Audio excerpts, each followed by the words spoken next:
At Team Toyota, they've been selling and servicing new and used Toyotas in your community for over 50 years. And you can reserve your next new Toyota with them today. You'll get a realistic timeline, and even in this crazy market, they won't charge you over MSRP. Or don't wait at all. With over 75 certified Toyotas, including a bunch of RAV4 and Highlanders, you can drive one home today. And you can always trust them to maintain your current vehicle. Their service and collision centers are high-tech, comfortable, and will save you time and money. Team Toyota can help you go anywhere you want, but they'll always be your hometown team.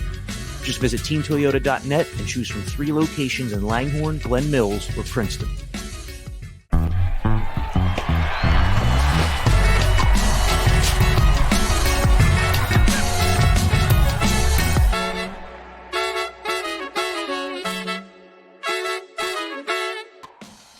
Hey folks, you are listening to or watching the Phillies Talk Podcast presented by Team Toyota. I'm Corey Seidman, he's Jim Salisbury. It's the start of a new week. The Phillies are on the road for a 7-game West Coast trip to Seattle and LA. Jim, they were probably glad to get out of town for a little while here based on how this last homestand went. Just one win, lost the series to the Rangers, lost the series to the Mets, split Sunday's doubleheader. Joe Girardi kind of lamented the fact that they had chances to win almost every game in this homestand and gave away all these opportunities. And so here the Phillies sit at 12-16 as they go on what looks like it's going to be a very challenging West Coast trip. Yeah, had a lot of chances to win. Good teams win those games, so they're not a good team because they didn't win those games, or at least win enough of them. They obviously had that horrendous collapse on, was it Thursday night? A good team puts that game away. Good team doesn't get swept by the Texas Rangers, and a good team is better than 3-6 against the New York Mets. So they're off to a pretty lousy start here, and then they go on the road. Kind of facing opposite ends of the spectrum. Seattle's having a really tough time. I think they've lost like 10 out of 12, and then the Dodgers are really, really good, and they're just racking up wins here. So going to be a tough trip for the Phillies. They need to build some consistency here really soon. Yeah, so they go on to Seattle here and then LA after that. And what makes this even more challenging is the fact that the Phillies might be without 2 members of their starting rotation.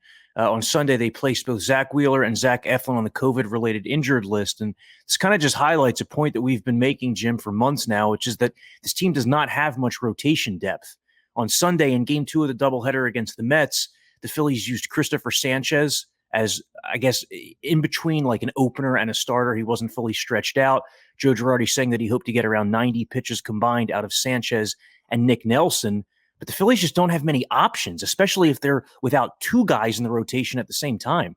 Yeah, and that's killer, having 2 guys down. And we've talked about this since day one, even going back to spring training, that, we like their starting 5, but no team goes through a season with just 5. You need 6, 7, 8, 9, 10. And they have a big fall off after 5. And if they run into a depth issue, they're going to be in trouble. And that manifested itself on Sunday. So we're going to see how long this lasts and how long they're without those 2 key guys. But if it's any length of time here, it's going to significantly hamstring a team that's already having trouble winning games. You thinking like Bailey Falter would probably be the next man up? I mean, they sent him down to AAA recently to extend him a little bit, right? Yeah, that's why they sent him out. That's why they sent Sanchez out. Now Sanchez is back. But yeah, those guys, they sent him down to build some workload so they could be that 6th or 7th guy.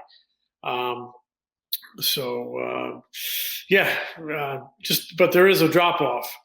But I would imagine Falter would be the next guy.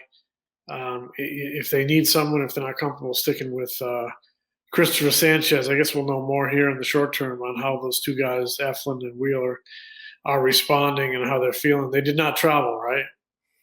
Well, the lack of clarity pertains to like the length of time, because there's no minimum length of time either needs to miss. And if you recall with Corey Knebel, he was placed on the COVID IL and was brought back a day later. So, right. Joe Girardi after Sunday's game was asked, is it a possibility that these guys could join you at some point on the trip? And he said, yeah, it's a possibility. So it's not like a foregone conclusion that both are going to miss, each of their next starts. Wheeler was set to go on Tuesday. Eflin's next turn would have come up Friday. So, if they can't go, obviously some big decisions have to be made.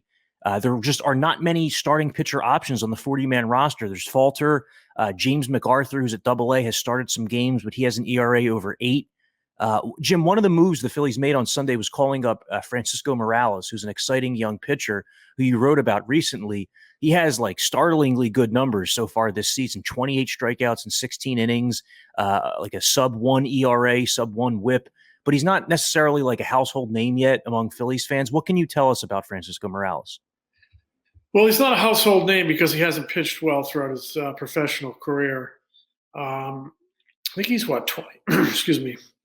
I think he's 21 or 22 years old. So he's pretty young. They signed him as a 16-year-old out of Venezuela, gave him a lot of money. I think they gave him about $725,000. And in that international market for 16-year-olds that year, he was rated as one of the very top starting pitchers.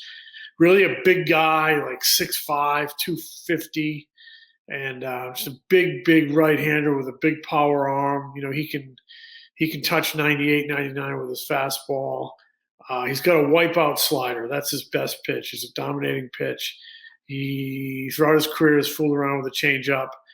He's had a lot of control issues, a lot of issues with his delivery, repeating it. And if you can't repeat your delivery, you can't throw strikes. So, and that was as a starting pitcher. So what they did in February is they said, okay, you're not a starting pitcher anymore. And he was very happy about that. He was eager to convert to the bullpen. He's got the size to be an intimidating presence on the mound. He's got the fastball to be an intimidating presence on the mound. He's got a slider that is an intimidating strikeout pitch for him. So they ditched the changeup, and he's just a two-pitch guy out in the bullpen, working an inning, 2 innings. And he profiles as a guy who can pitch at the back of the bullpen for you. So the move is he's been very, very good, too, at Double-A. Control's been better. Delivery's been better. He's working out of a stretch, throwing more strikes, big strikeout numbers. And he's just really finding success for the first time in his career now that he's a back end, kind of short reliever. And I figured he would get to the big leagues at some point this year, much like Sir Anthony Dominguez made a quick jump in 2018 after moving from the rotation to the bullpen. Ken Giles was always a reliever, but he made a quick jump from Double-A. Now Morales is here. He came, because of the doubleheader, and they had the COVID issues. Not sure how long he's going to stay, but I'll say this: he has the talent to stay. If he gets the ball, does the job, builds some confidence, and starts believing he belongs here, then he's never going to go back. But even if he has to go back, I think he still has enhanced his prospect status with this move and bettered his ceiling with this move. And he's sort of, he's always been a prospect.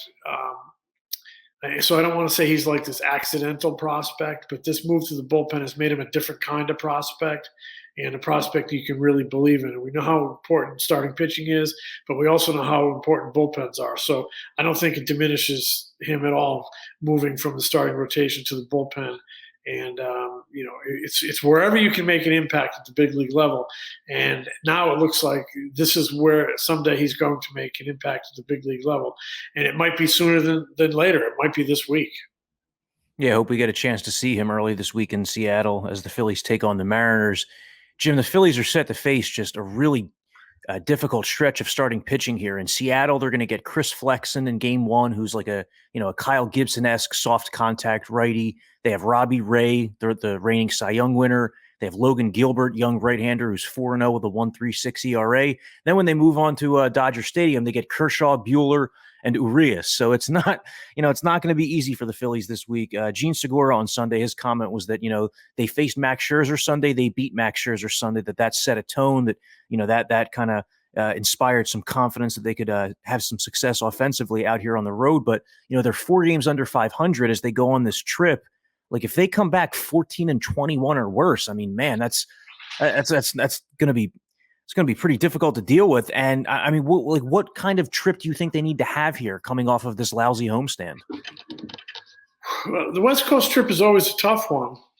I think they need to go 500 and just they need to, in my opinion, have a stop the bleeding trip and come back home, and that's going to be tough because the Dodgers are one of the best teams in baseball, and they haven't played well on the road, even though Seattle hasn't played well and has struggled lately. And as you mentioned, they're going to see some tough pitching. So I would say you have to have a stop the bleeding road trip, and maybe a road trip where maybe it looks like maybe Hoskins could maybe get going, because I think he's a real big ingredient for you to get going here, and then come out and have a good homestand. But you got the Dodgers coming right back in, and you get the Padres, who are a quality team, and then you're going to be looking at the Braves and the Mets again later this month. It's a killer month, and you just don't want to have this difficult start snowball any further. So I would say at the very least they need a 500 trip here to come home, with as many wins as losses. Yeah, I'm glad you mentioned Rhys Hoskins there. He's really struggled lately. 4 for his last 35, batting average down to 189. Had a couple of rough at-bats Sunday in the second game of the doubleheader. First 2 times he came up, both spots, 2 outs, 2 on, and made weak outs both times. And he's just such a key for the Phillies, especially, as these other guys start to heat up. Like, if you look at the offense collectively right now, the 2 weakest links are probably Hoskins and what you're getting out of the bottom of the lineup. For example, Johan Camargo's come back to earth. He's hitting 250 now. Odubel Herrera's had some pretty bad at-bats the last couple of days. It just, it cements the importance of Rhys Hoskins and how much they need to get him going. He's been so streaky throughout his Phillies career, which makes you think that, a hot streak could be on the other side here. But I don't know. This seems to happen once a year where Rhys Hoskins goes ice cold. Yeah. And then he gets red hot, and it seems he's the kind of the piece that brings the whole lineup together. When he starts hitting, he had that great month of May last year. Then he had that really good stretch before he got hurt. He'd add one more big bat to the lineup. So they need to get everybody going. But he's been such an important run producer when they're going good over the years that it just seems to me like right now it's a missing ingredient. He has. If you look at the numbers, hit into some bad luck. He's hit a lot of balls hard, as has the team. Talked to the hitting coach about that the other day.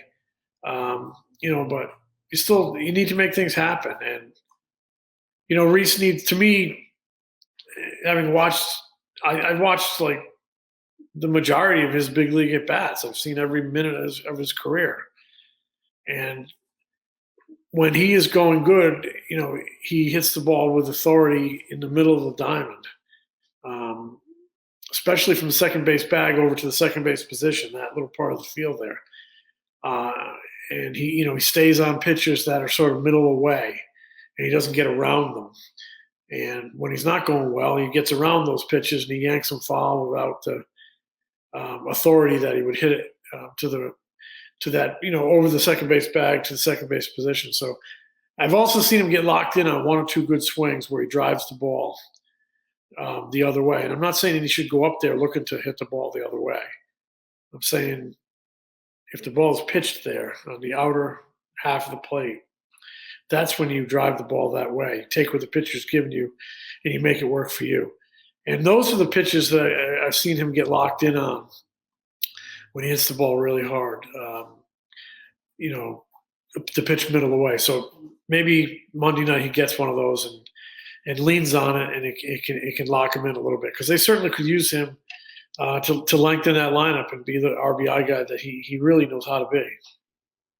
So most nights this season, the Phillies just haven't been able to put it all together. The nights they've hit, they haven't pitched, or the bullpen hasn't been able to come through. The nights that they've gotten good starts from their, starting pitchers, the offense hasn't done anything for 5 or 6 innings. But, defensively, in my opinion, the Phillies have actually been a little better than expected. We thought this team was going to be like epically bad defensively. They weren't good last year. We thought they were going to be potentially even worse this year when you focus on like the additions they made not being defense first guys. But, other than Alec Boehm's hiccups, the one game against the Mets and then the game last week where his error cost them late, he hasn't really been an issue. He made a really nice play Sunday in game 1 of the doubleheader, going to his right to start a 5-4-3 double play that really got Kyle Gibson out of a potential jam. The Mets scored 2 runs in that 6th inning. Could have been a much bigger inning, could have been a different game if Bohm doesn't make that play. But the Phillies seem to have, met expectations in terms of making the routine plays this year. I agree. They do look better. Bohm is a great story to me. That play you're talking about in the first game on Sunday was a great play. There was no hesitation. He was quick first step. He was in his glove. Secured the catch, secured the ball, and no hesitation fired a strike to second base. So the wheels in his head weren't thinking, "Oh boy, I got to make a throw," or it was all reaction. It was a hell of a play. Got Gibson out of trouble. Big play in the victory. Made a really big play going down the line, catching the ball over his head, throwing a strike to the plate the other night. He's had 2 tough games, and he's really gotten over them. Where I've seen that stuff mushrooming guys before. So hats off to him I just think that's mental toughness, saying, okay, I had a crappy night. I'm going to get over it. And he's gotten over it and had made a lot of good plays after those 2 games. The infield coach, Bobby Dickerson, to me, deserves a lot of credit. This guy's really good. I'm going to write about him the next few days. He's just really good baseball, man. He's hard-nosed, but he's got a really good, human touch with these guys as well, and he knows his subject matter extremely well. But I think he's done a great job with Bohm. Didi's been a little bit better when he's healthy. He's on the IL now. But he doesn't have that elbow issue. And Schwarber and Castellanos in the corners, they're not, gold glovers, but I think it's fair to say they haven't, they've been certainly serviceable, right? So and here's the other thing. They were so god-awful last year. It's hard to imagine anybody being worse, right? They were even better last year over the final 6 or 8 weeks. It was just that first 4 months that was just like, hide your eyes every night. So they are a little bit better defensively, maybe even significantly better. I haven't looked at the defensive run saved metric. Have you in a while? I haven't. It seems it's one of those metrics where when the sample size is small, it can be deceiving. But just based on the eye test, they've gotten much better play defensively at shortstop. They've been solid defensively at third base outside of those couple games. I remember last year, early in the season, Didi was having a really rough time making accurate throws to first base and getting to the ball on time. But no matter who the Phillies have had at shortstop so far this season, it's been pretty good. Johan Camargo, very smooth fielder. He played first base in the first game yesterday and just had one of those plays that he makes look easy, that is not so easy. A 3-6-3 double play that he started with, just a great. It wasn't a 3-6-3 double play. He tagged the bag through to second, but threw a perfect strike to Gene Segura for that tag play. So he's been pretty impressive defensively as well. And hopefully the Phillies can make the plays behind Ranger Suarez on Monday night. He is a ground ball guy. Has not gotten off to a great start. A 4.63 ERA to this point. What have you thought about Ranger Suarez's first month or so here, Jim? Yeah, I don't know what to think because we didn't think he was going to be, Bob Gibson like he was last year. We thought it would be some type of a leveling out. But I expect him to be a little sharper than he's been. He just hasn't looked sharp to me. But certainly Monday night would be a good time to sharpen things up, because the first game of a trip can be a real tone setter for you. And the Mariners have had a tough time. I think it's really incumbent the Phillies go out there and start this trip off the right way. You got to do everything you can to win a series over there in Seattle, because the Dodgers are going to be awfully tough on you. But I think Ranger Suarez definitely is better than what he has shown so far, and I'm sure he would tell you the same thing. Tonight would be a good night for him to get going here against the Mariners. So the Phillies' 7-game West Coast trip begins. Ranger Suarez on the hill. We'll wait to see what happens Tuesday, who that assignment goes to. That would have been Zach Wheeler's spot in the rotation. Wheeler and Eflin went on the COVID IL on Sunday. That's going to do it for this edition of the Phillies Talk Podcast. Thanks a lot for listening. Catch you later in the week.